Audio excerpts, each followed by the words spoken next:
কিভাবে বুঝবেন আপনার করযোগ্য আয় আছে? আপনার ৩ আছে, করযোগ্য আয়ও আছে কিন্তু আপনি জানেন না। কখনো রিটার্ন দাখিল করেন নাই। এখন আপনার করণীয় কি? করযোগ্য আয় কীভাবে বের করবেন তা আমি আজকে উদাহরণের মাধ্যমে তুলে ধরব।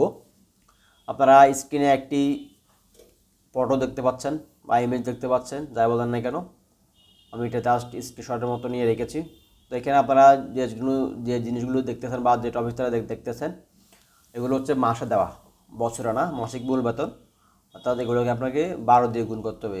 এক্ষেত্রে দুইটি বোনাসের ক্ষেত্রে 12 দিয়ে গুণ করা লাগবে না, যেহেতু উনি বছরে বোনাস পান মাত্র দুইটা। চিকিৎসা ভাতা যা আছে 3000, ওটাকে 12 দিয়ে গুণ করতে হবে। আপ্যায়ন ভাতা 500, বাড়ি ভাড়া ভাতা 10,720, এগুলোকে 12 দিয়ে গুণ করবে। এটা হচ্ছে জাস্ট পিকচার বা আপনার প্রশ্ন। আপনারা এখন চলেন আমি আপনাদেরকে দেখাই। এক্ষেত্রে আজকে টপিকটা হচ্ছে, মনে করেন একজন পুরুষের করযোগ্য আয় বের করব। উনি শুধুমাত্র বেতন থেকে ইনকাম করে বা ওনার শুধুমাত্র আয়টা হচ্ছে বেতন থেকে, উনি আর কোনো কিছু থেকে ইনকাম করেন না। এক্ষেত্রে ওনার করণীয় কি তা আমি আজকে আপনাদেরকে বলবো। চলুন আমরা এক্সেল ফাইলে চলে যাই। চলে আসলাম। এখানে আমি কিছু তথ্য আপনাদেরকে দেখাচ্ছি। যেমন বেসিক পে মানে কি, মূল বেতন 29,300 গুণ 12, 3,51,600। ফেস্টিভ্যাল অ্যালাউন্স অর্থাৎ উৎসব বোনাস বা ভাতা যাই বলেন না কেন, 58,600, এখানে দুইটা। মেডিকেল অ্যালাউন্স 3,000 গুণ 12, 12 মাসের 36,000 টাকা। হাউস রেন্ট এন্টারটেনমেন্ট অ্যালাউন্স 500 গুণ 12, 6,000 টাকা।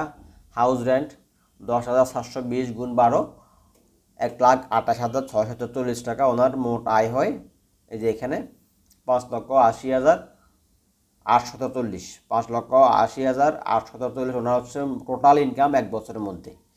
এখন কি এই টাকাটার উপরে কি ট্যাক্স দিতে হবে? এটা অনেকে নেয় না, আবার অনেকে জানেন না যে ওনার ট্যাক্স চলে আসছে। তো আমি আজকে আপনাকে কীভাবে আপনি আপনার বেতনটাকে ক্যালকুলেশন করবেন। আচ্ছা, এখন এখানে আপনারা দেখেন, আমি একটা জিনিস লিখছি এখানে 11 নম্বর অপশনে, 11 নম্বর সিরিয়ালে, এক্সাম্পটেড amount as per part 1 of 6 schedule 1/3 of total salary, টাকা 1,93,613 অর টাকা 5 লাখ। ব্র্যাকেটে কি লিখছি, টাকা 1,93,613 অ্যান্ড টাকা 5 lakh, which ever is less, অর্থাৎ দুইটার মধ্যে যেটা কম হয়। আচ্ছা, এখন আপনার এটারা হয়তো বাংলাটা হয়তো অনেকে নাও বুঝতে পারবেন। এখানে আপনার টোটাল যে ইনকাম এক বছরে বেতন খাতে আপনার যে ইনকাম 5,80,840 টাকা, তার 3 ভাগের 1 ভাগ করবেন।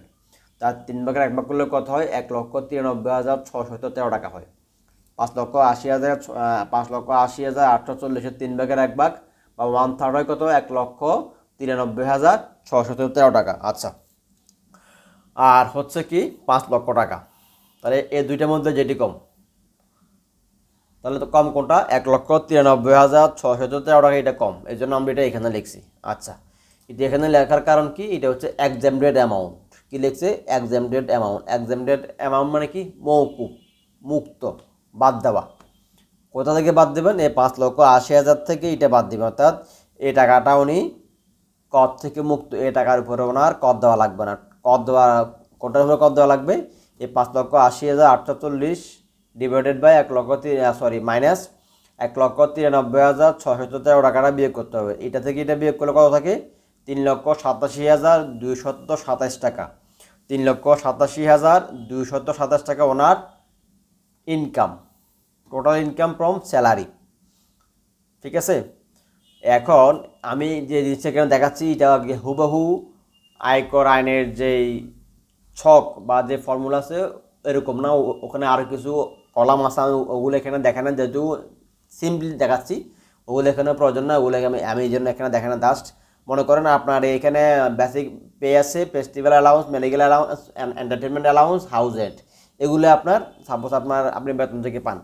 এভাবে আপনি করে এই আপনি যা পান মোট বেতনকে 3 ভাগের 1 ভাগ করবেন এবং 5 লাখের দুইটার মধ্যে যেটি কম ওটা বিয়োগ দিবেন। বিয়োগ দিলে কত থাকে? 3,87,227 টাকা। এটা আপনি যে হন না কেন, নিয়মটা সেম। আচ্ছা, এখন পুরুষ কেন বললাম 3,87,000? আচ্ছা, এখন করমুক্ত আয়ের সীমা হচ্ছে 3,50,000, অর্থাৎ 3,50,000 পর্যন্ত কাউকে ট্যাক্স দিতে হবে না। আমি আবারও বলছি, পুরুষদের ক্ষেত্রে করমুক্ত আয়ের সীমা হচ্ছে 3,50,000 টাকা। এর উপরে গেলে 1 টাকাও বাড়লে আপনাকে মিনিমাম ট্যাক্স 5,000 দিতে হবে। আপনার যদি ট্যাক্স 500 টাকা আসে আপনাকে 5,000 টাকা দিতে হবে, 10 টাকা আসলেও 5,000 টাকা দিতে হবে।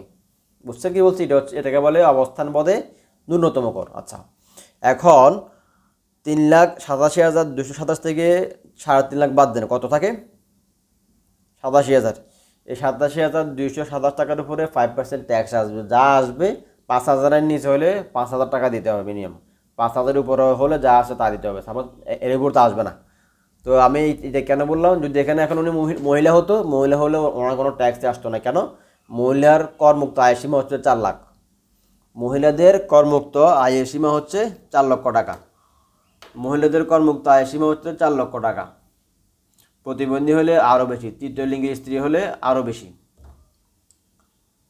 এরপরে যুদ্ধাহত মুক্তিযুদ্ধ হলে আরও বেশি, 5 লাখ। যাই হোক, আমরা সিম্পলি বুঝে না, একটু বিস্তৃত বুঝে দোকান যারা এক পাতার রিটার্ন জমা দেবেন, এটা আজকের টপিকটি তাদের জন্য বা কন্টেন্টটি তাদের জন্য। আপনারা সিম্পলি এই জিনিসটা করতে পারলে আপনারা অনলাইনে গিয়ে এক পাতার যে পেজ আছে ওটা আপনারা ফিল আপ করতে পারবেন সহজে। তো আশা করি আপনাদের ভালো লাগছে। যদি ভালো না লেগে থাকে তাহলে আপনারা লাইক করবেন না, কমেন্টও করবেন না, শেয়ারও করবেন না, সাবস্ক্রাইব করতে প্রশ্নই আসে না। যদি ভিডিওটি ভালো লাগা থাকে একান্ত রিকোয়েস্ট লাইক কমেন্ট শেয়ার করবেন, আর সাবস্ক্রাইব করে এরকম ভিডিও পেতে সাবস্ক্রাইব করে বাসা থাকবেন। সবাইকে ধন্যবাদ। অন্য একদিন কথা হবে অন্য একটি ভিডিও নিয়ে। আজকে ভিডিওটা আমি এখানে শেষ করছি।